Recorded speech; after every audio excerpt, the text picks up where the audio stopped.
हालांकि वो अभी मुझे कहने में बड़ा तकलीफ है कि हमारे घरों में उस तरह की जगह भी नहीं बना पाए।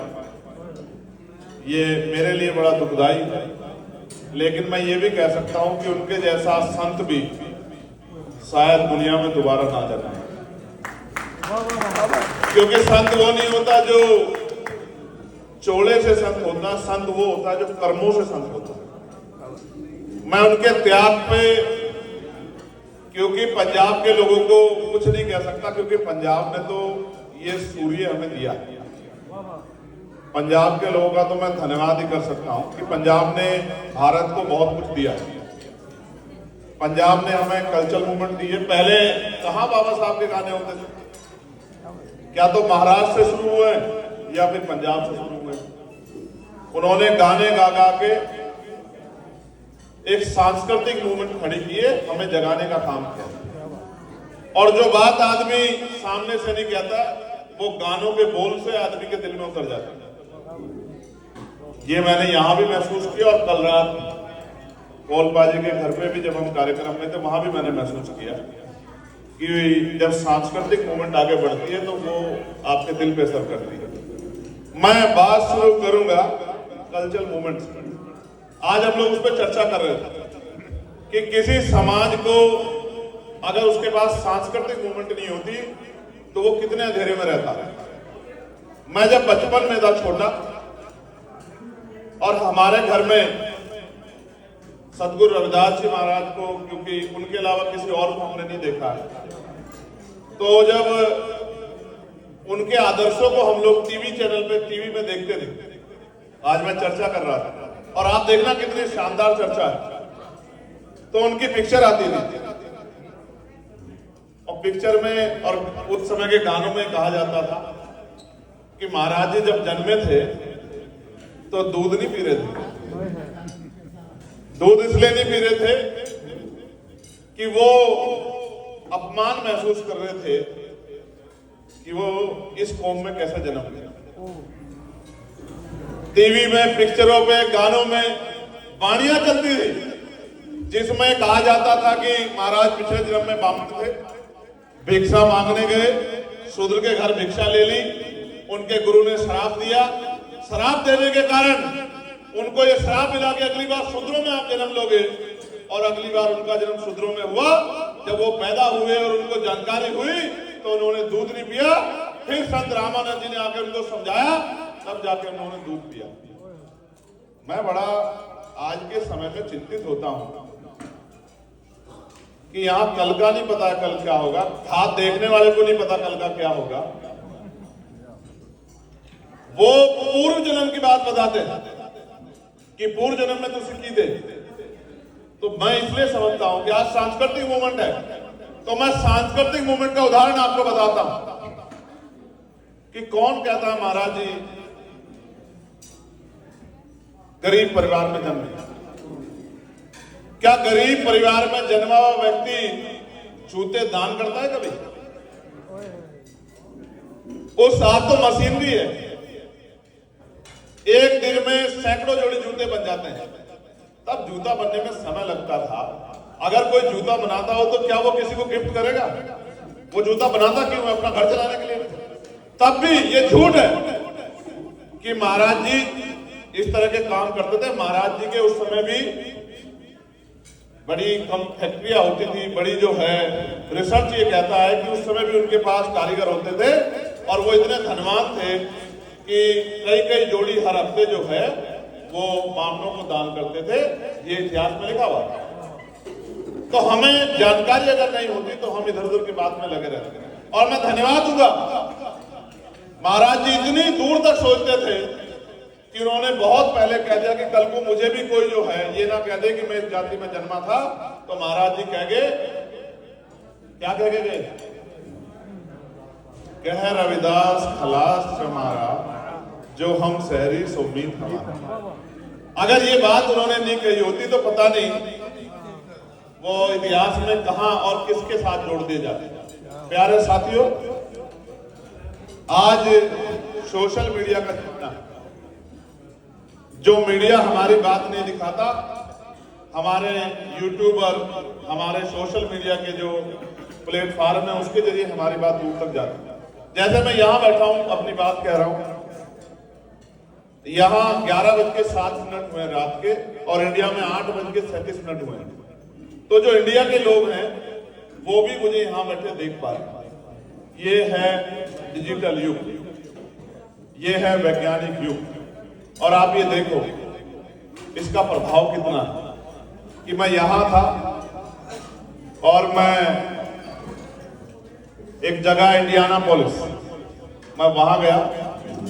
हमारे एक बड़े प्रवासी हैं, उनके घर में गाड़ी है। वो गाड़ी जब मैंने देखी तो मेरा बड़ा मन हुआ कि इस गाड़ी को दुनिया को देखना चाहिए। वो गाड़ी में मैंने उनसे कहा कि भाई मैं आपकी गाड़ी में घूमूंगा। वो वीडियो हमारे साथियों ने बनाई और वो सोशल साइट पे डाल दिया। आप भरोसा नहीं करोगे, मैंने एक शब्द नहीं लिखा, उसके चर्चे इंडिया में हो रहे हैं। ये सोशल मीडिया का समय है। और वो मैंने डाली, इसलिए मैंने सुबह भी बताया था, इसलिए डाली कि ये पता लगे देश को, जिस देश से मैं आया हूं, कि जिन लोगों को नीवी जात कह के जो है वहां अपमान का जीवन जीने को मजबूर किया, और जिनको रोज सुबह शाम ये कहा जाता है कि इनमें काबिलियत नहीं है, उन्होंने अमेरिका में आके अपना झंडा गाड़ के बताया कि अगर मौका मिलेगा तो हम किससे कम नहीं। इसलिए मैंने वो डाली कि जिस वैल्यू की वो गाड़ी है इंडिया में, वो बड़े बड़े उद्योगपतियों में नहीं है। यहाँ हमारे समाज के शेरों ने अपनी मेहनत करके जो है उस गाड़ी को अपने यूज के लिए रखा है। इसलिए जो है मैं आपको एक कहूंगा कि मैंने जानबूझ के उस वीडियो को भेजा कि दुनिया को पता लग सके कि मेहनत करने वालों की कभी हार नहीं होती और ये लड़ाई आगे बढ़ती रहेगी। प्यारे साथियों, मैं जल्दी कोशिश कर रहा हूं कि खाने वाले अपने अपनी टेबल पर पहुंच जाएं, जिससे कि मैं अपनी जिम्मेदारी वाली बात इनके सामने कर सकूं। तभी जब तक वो लोग नहीं पहुंचेंगे तब तक मैं इधर उधर बातों को घुमाता रहूंगा, क्योंकि मैं चाहता हूं कि जब मैं अपनी जिम्मेदारी की बात कहूं तो हमारे लोग उसको गंभीरता से बैठ के सुने। क्योंकि अभी तक तो आपने यहाँ का जीवन जिसपे हम लोग खुश हैं, पर्सन है, उसको हमने जिया, लेकिन एक जीवन और है जिस जीवन से हम लोग निकल के आए। तो इसलिए मैं इस बात से शुरू करूंगा कि बाबा साहब अम्बेडकर ये कहा करते थे कि जीवन जीना कोई बड़ी बात नहीं है, बड़ी बात यह है कि स्वाभिमान के साथ जीना, हक अधिकार के साथ जीना। और यहाँ आपको देख के लगता है कि हम लोग स्वाभिमान सम्मान के साथ जी रहे हैं, और भारत में हम लोग स्वाभिमान सम्मान के साथ जीने का प्रयास कर रहे हैं। हमने हार नहीं मानी, हम लोग रुके नहीं है। मैं आपको चैलेंज से कह रहा हूं, हमने परिस्थितियों के सामने हार नहीं मानी, क्योंकि महापुरुषों का जो खून हम लोग जी रहे हैं, जो जीवन हम लोग उनके संघर्ष से प्रेरणा लेके जी रहे हैं, वो हार मानने वाला खून नहीं। वो मिट तो सकता है लेकिन झुक नहीं सकता। मैं इसकी गारंटी देता हूं, मैं इसका गवाह हूं। मैं ये गारंटी से कह सकता हूं कि हम लोग ईमानदार हैं, अपने समाज के प्रति भी, अपने प्रदेश के प्रति भी, अपने देश के प्रति भी, और इस ईमानदारी का सबूत देने के लिए जरूरत हमें नहीं है। और ईमानदारी का सबूत ये है कि जब बाबा साहब अम्बेडकर संविधान लिख रहे थे तो उन्होंने दुनिया देश के हर एक व्यक्ति के लिए हक अधिकार लिखे, सिर्फ अपनी जात के लिए हक अधिकार नहीं लिखे, सबके लिए हक अधिकार लिखे। और ये भी उदाहरण है, एक छोटी सी पंचायत का सरपंच अपना पद नहीं छोड़ सकता। जब बाबा साहब ने महिलाओं को अधिकार दिलाने के लिए सारी जाति की महिलाओं को कानून मंत्री पद से इस्तीफा देने का काम किया, लात मारने का काम किया, ये बल भी हमारे अंदर है।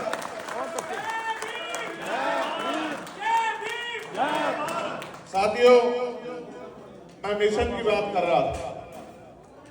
पंजाब के लोगों ने तो मैं तो धन्यवाद दूंगा। मैं आज यहाँ एमपी के हैसियत से नहीं हूं, मैं अपने बड़े भाइयों का छोटा भाई हूं, अपनी बहनों माओ का भाई हूं, बेटा हूं, और अपने बड़ों का भी बेटा हूं।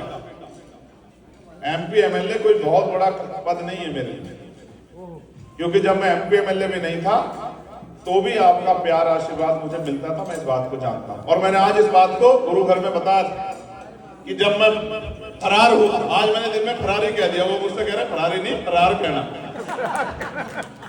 जब मैं फरार हुआ और पूरे देश की पुलिस मेरे पीछे लगी हुई थी, तो पंजाब के मेरे परिवार के लोगों ने मेरा हाथ पकड़ के मुझे कहा, बूटा मंडी में,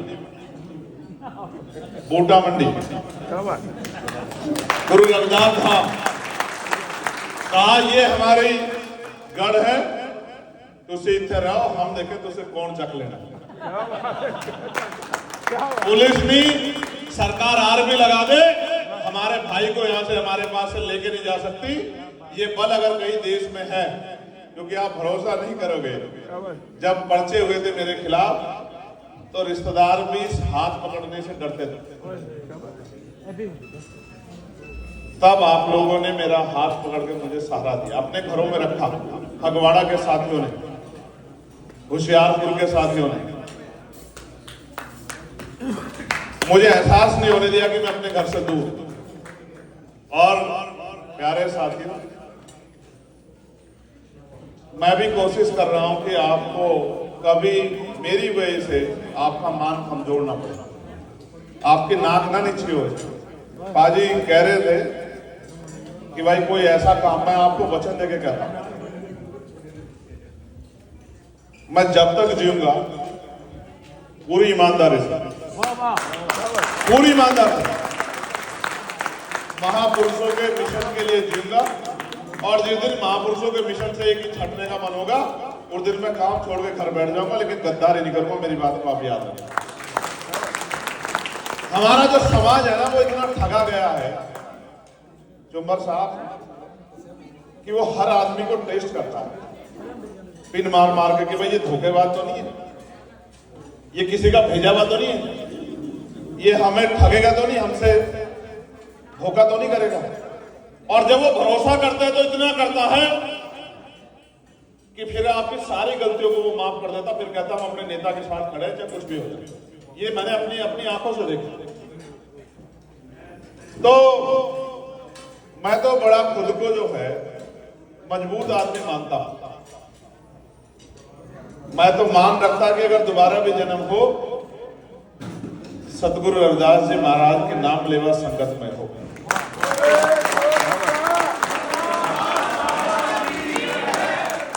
इतनी गैर बराबरी के बीच जन्मे हम सब लोग, और हमारे महापुरुषों ने अपने बच्चों तक का बलिदान करके इस आंदोलन को सींच के हमें यहां तक लाने का प्रयास किया। अच्छा, आज हम जो ये कोट पैंट टाई पहन के बैठे हैं, ये हमारे टाई वाले बाबा की वजह से हमें मिली। हालांकि टाई वाले बाबा जी को आगे बढ़ाने में हमारे संतों का योगदान भी कम नहीं। चाहे हमारे फ्लोर वाले संत हो, चाहे स्वामी अछूतानंद हो। जब गोलमेज कॉन्फ्रेंस में एक तरफ गांधी जी कह रहे थे कि मैं अछूतों का नेता हूं, वहां हमारे संतों ने लेटर भेज के अपनी बात को पहुंचा के, फोन से लिखे, पत्र लिख के ये बताने का काम किया कि हमारा अगर कोई नेता है तो वो मिस्टर गांधी नहीं है, वो डॉक्टर बाबा साहब अम्बेडकर।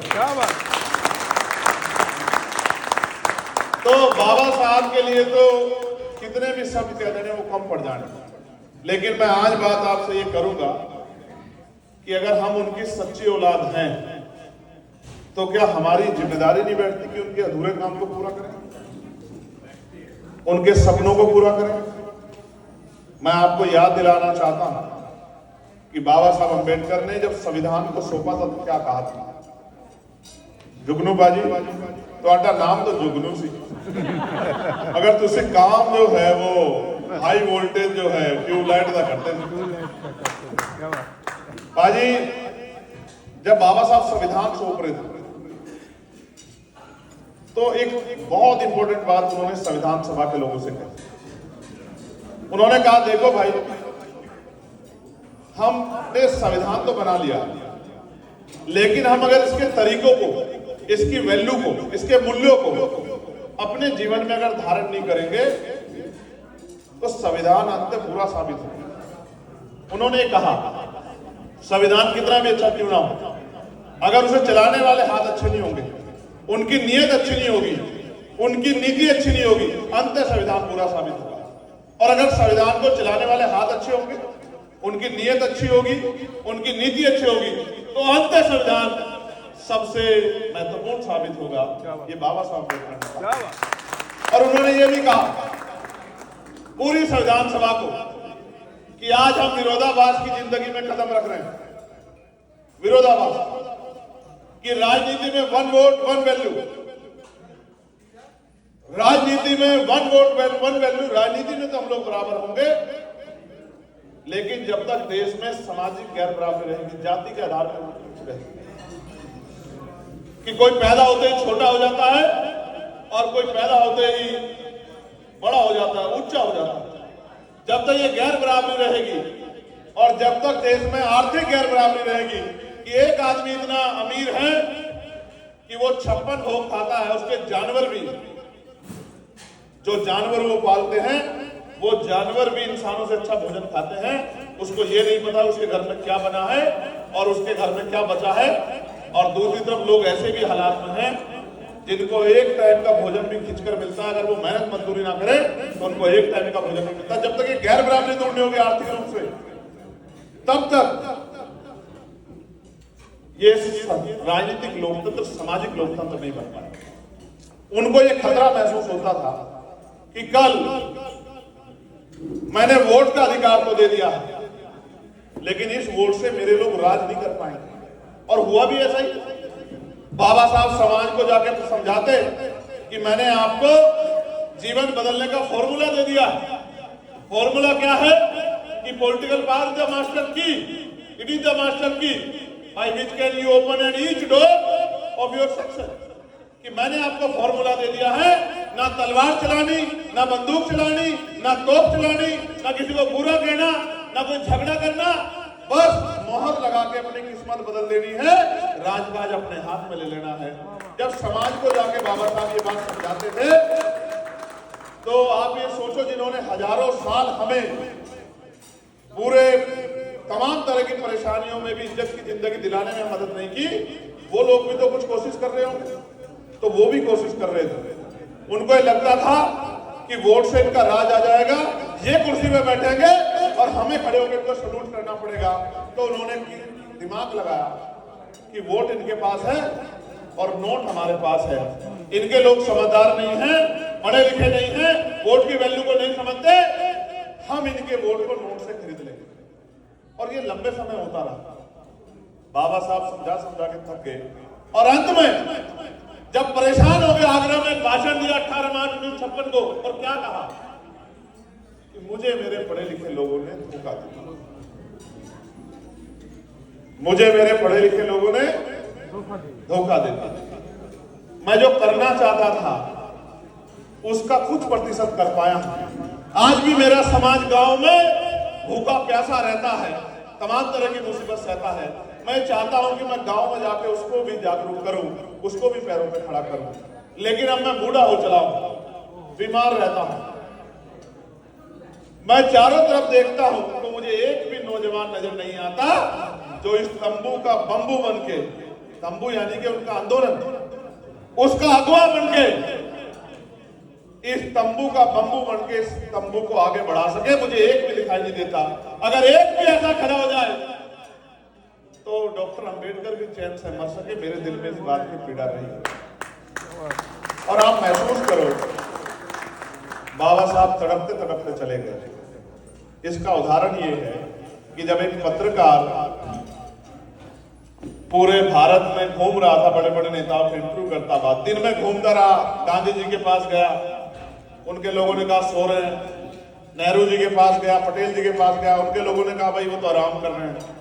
रात को थकता हारता 1:30-2 बजे बाबा साहब अम्बेडकर के यहाँ पहुंचा। बाबा साहब अपने काम में लगे हुए थे। बाबा साहब ने गर्दन उठा के नहीं देखा कि कौन है।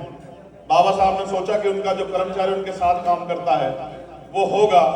उन्होंने ये कह दिया कि भाई जरा पानी ला दे, तो वो आदमी अपनी जगह से हिला नहीं। जब वो अपनी जगह से हिला नहीं, बाबा साहब को बेचैनी हुई कि ऐसा क्या हुआ कि आज ही मेरी बात नहीं मानना। बाबा साहब ने गर्दन उठा के देखा तो एक जेंटलमैन खड़ा था। उन्होंने कहा हु आर यू? तो उसने जवाब दिया कि सर मैं एक जर्नलिस्ट हूं और बड़े बड़े जो लीडर इंडिया के उनके विजन को, उनके जो वो कार्य कर रहे हैं उनको जानने का प्रयास कर रहा हूं। तो बाबा साहब ने कहा बताइए। उन्होंने कहा बस मेरा एक सवाल है आपसे कि सारे बड़े लीडर सो रहे हैं, डॉक्टर अंबेडकर आप क्यों जाग रहे हैं? तो बाबा साहब ने कहा बिट्टूबा जी कि मेरा समाज सो रहा है, मैं इसलिए जाग रहा हूं और उनका समाज जाग रहा है वो इसलिए सो रहा है। प्यारे साथियों, इतना दर्द लेके बाबा साहब अंबेडकर हमारे बीच से चले गए। और देखो गजब की बात आपको बताता हूं, आप मुझ में 1000 कमी ढूंढ लो, ये आसान है क्योंकि मैं इंसान हूं। आप मुझ में 1000 कमी ढूंढ सकते हैं, आप मुझे बुरा भला कह सकते हो, आपको अधिकार है। लेकिन मैं आपको जो आज बताने वाला हूं, अगर आप इसको गौर से सुनेंगे तो आपको सब कुछ क्लियर हो जाएगा। बाबा साहब अंबेडकर चले गए और आप मुझे अपने मुंह से बताओ कि बाबा साहब अंबेडकर के आंदोलन को फिर दोबारा लागू किसने किया? बताओ, 10 पंजाब के लोगों बताओ, मैंने जोर से बताओ।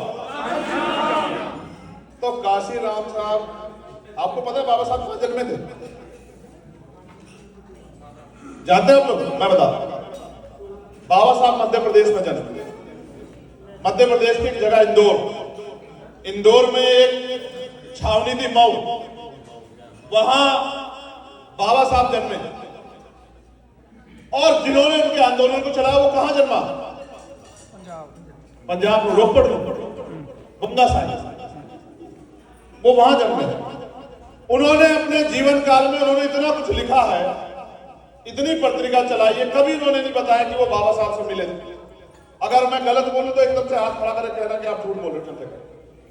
वो कभी नहीं मिले बाबा साहब से, जीते जी नहीं मिले। लेकिन अगर मिले बाबा साहब से तो जब वो मिले, वो क्लास 1 के इंजीनियर थे, क्लास 1 के साइंटिस्ट थे, क्लास 1 के अधिकारी थे, डीआरडीओ में काम करते थे, पुणे में जॉब करते थे। और तब उनको पता लगा कि ये डॉक्टर अंबेडकर वो अंबेडकर है जिनकी वजह से आज मैं क्लास 1 का अधिकारी हूं।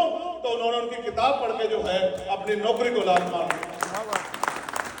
आप ये महसूस करो कि उन्होंने बाबा साहब से कभी मिले नहीं, कभी हाथ नहीं मिला, कभी गले नहीं मिले, उनके घर नहीं गए, लेकिन उन्होंने उनके विचार पढ़ के, किताबें पढ़ के अपनी नौकरी छोड़ दी। और नौकरी छोड़ के जब वो समाज को समझाने निकले, लोगों को जाके कहते हैं कि भाई मैं बाबा साहब अम्बेडकर की बात लेके आपके पास आया हूं, तो लोग कहते भाई तू यार अपना काम कर ले, हमें अपने बहुत सारे काम हैं, तूने अपनी तो नौकरी को लात मार दी, हमारे बालक पढ़ लिख कर नौकरी लग जाएंगे, तो तू अपनी चिंता कर रहे भाई, कुछ कमा खा ले, हमें अपने हमारे हाल पे छोड़ दे।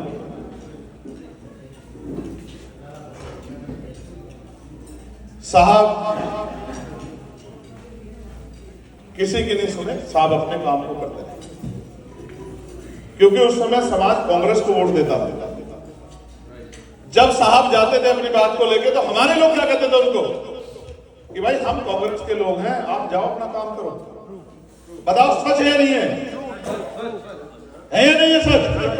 कहते थे साहब कि भाई आप बंदे तो बढ़िया और गल भी बढ़िया कर रहे थे, बाबा साहब भी गल कर रहे थे, लेकिन तुझे अपने घर जाओ, हम कांग्रेस के लोग हैं, हम आपके साथ नहीं खड़े होंगे।